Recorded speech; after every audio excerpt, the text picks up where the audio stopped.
there's James Roberts rolling his kart in. He's having to push that one back into the pit lane by himself. I think he was heading for a bump start there to try and get it to go. I don't know whether the... oh, there we go.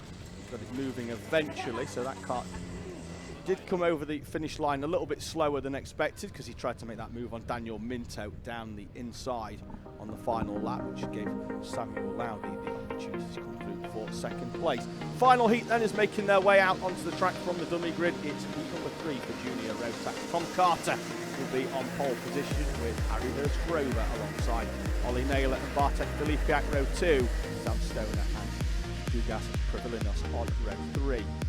Nicholas Ellis and Jaden Hewitt share row 4, Max Shields and Elliot Thomas on row 5 with Finley Watson and Jensen Mason on row 6. Curtis Latimer and Jacob Jukes complete our runners then. Comments, Joe 72 is on to him. Well done, James Richards, just watching sport whilst doing after doing homework. Well done. Well, James Richards then, he came through in that heat before for Honda, was really out of nowhere to insert himself into 7th place as well. Here we go then for the final heat of the day before it's finals time here at Lydd. Away we go then, over, start, finish. Lights are out, so we are away and racing, and it looks like it's Harry Hurst-Grover leading them through the chicanes at the first time of asking. They're going to be 3 wide in the background. They're going to have to sort themselves out. Bartek Filipiak on the outside. He's going to get hung out as everybody comes down the inside. He's going to make a slow exit as well. So unlucky there for Bartek, just getting hung out on that chicane, meaning everybody comes down. Difficult to get back in then. And then you're tight then for the second part of the chicane, which means everybody gets you on the way out as well, which is unfortunate. Out at the front now looks like Hurst-Grover. At the very end, it could be Tom Carter actually who's got through, which is a flash of a green helmet, so it looks like Carter may well have got through. We'll have a quick look as they come over the line. It is Carter then leading the way. Naylor's got through for second as well, with Hurst-Grover in third. Watson, Ellis, Stoner, Previlnis, Latimer, Jukes and Hewitt.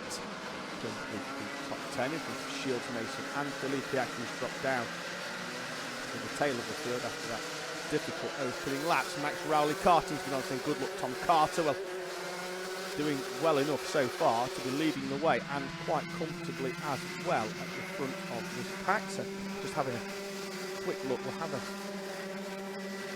Mini-Max Heat 2, that was clear in terms of any sort of penalty. We've had a lot of updates since then, so we'll see whether everything else is clear as well as they make their way over the line once again. The first 2 minutes of this race almost in the bag. Is Ollie Naylor coming under pressure from Finley Watson, who has moved up into third place, and Watson goes down the inside into the right-hand hairpin. As in the background we see Nicholas Ellis and Harry Hurst-Grover battling out as well. Now Hurst-Grover's going to go defensive into that chicane with Ellis all over the back, and then there's a gap of around about a second back to Stoner, and then Jacob Jukes in 7th. He's come through from the back of the pack. So the first 2 minutes are in, as we're still side by side in the background. Looked like it was Jaden Hewitt on the outside there of Jensen Mason and Curtis Latimer coming through. All 3 carts there in the purpley colours. There they are making their way through. That's Jaden Hewitt in the 18. A quick look at some of our other things.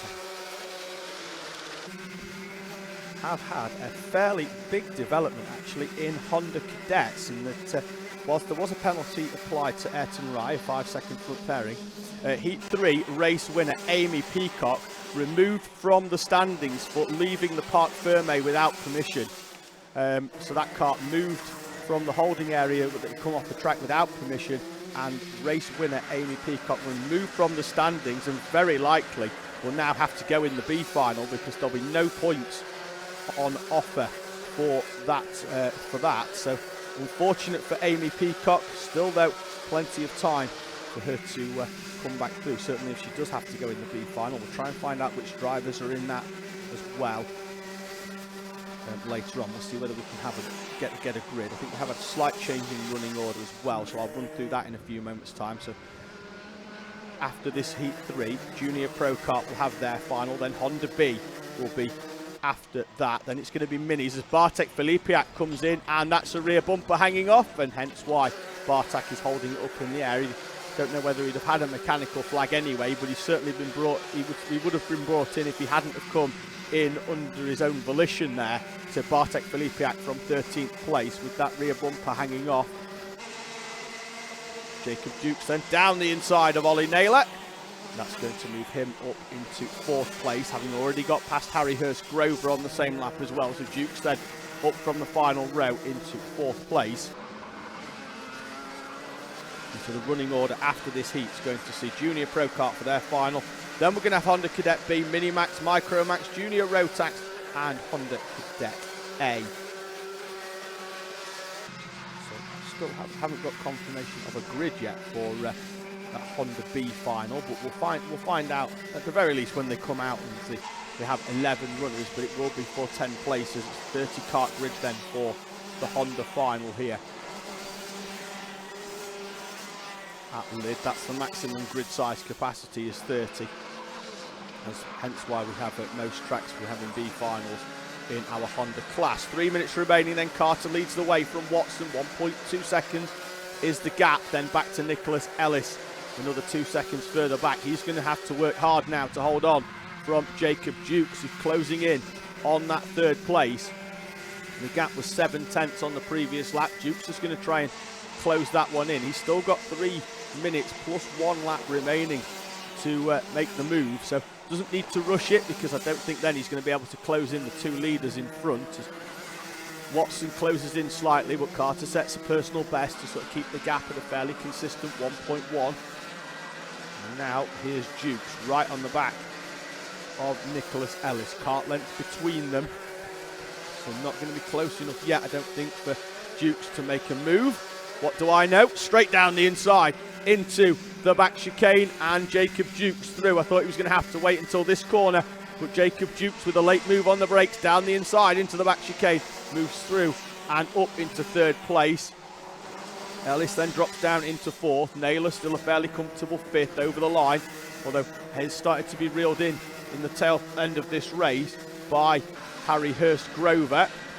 So Naylor, who moved through and was almost a second in front of Hurst-Grover, is having that time reeled back in. Ellis now managing to stick with Jacob Dukes in the early part of this lap since he got through. So Dukes comes through, sets the fastest lap of the race. Ellis now being dragged along with.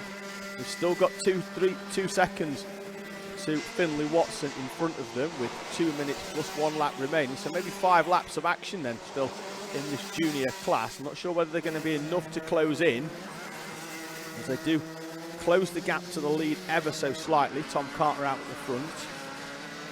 Still 1.2 then off the back of Finlay Watson. So it looks like 3rd is going to be about as far as Jacob Dukes can progress in this race, albeit from the back of the grid. It's been a very, very good effort for the driver of the number 14.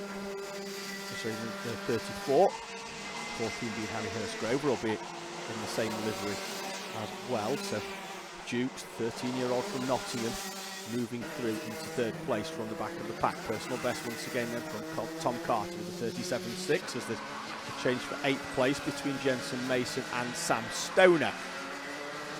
Going to have 3 more laps here, because I think the leaders are going to get comfortably around before the last lap board in this one.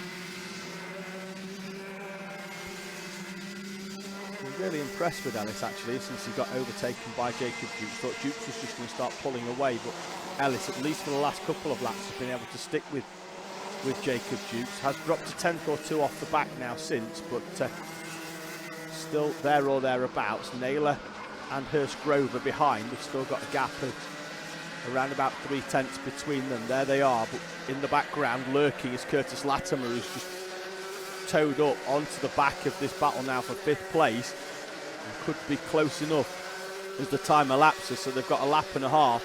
Curtis Latimer is a driver that really they need to be looking out for here. Harry Hurst-Grover in that position in the middle where it's difficult for him, and Latimer towing right up on the back of Hurst-Grover. Hurst-Grover has a double right look over his shoulder, make sure nobody's down the inside. Nicholas Ellis, fastest lap of the race, 37.4.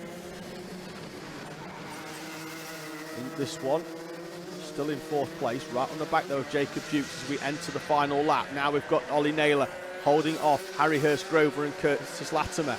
Up to the hairpin, and Naylor wide on entry, tries to get the run on the way out. Hurst-Grover then tempted into a nibble down the inside. Is that going to play into the hands of Latimer? We'll find out in a few moments as round the double apex right to take victory in heat number 3. Tom Carter takes the flag from Finlay Watson, 7/10 the gap. Dukes and Ellis 3rd and 4th. Then it's going to be Naylor for 5th place, holding off Hurst-Grover and Latimer on the final lap in front of Jensen Mason, Sam Stoner and Maximus Shields, the top 10. Jaden Hewitt crossing the line just behind in 11th place.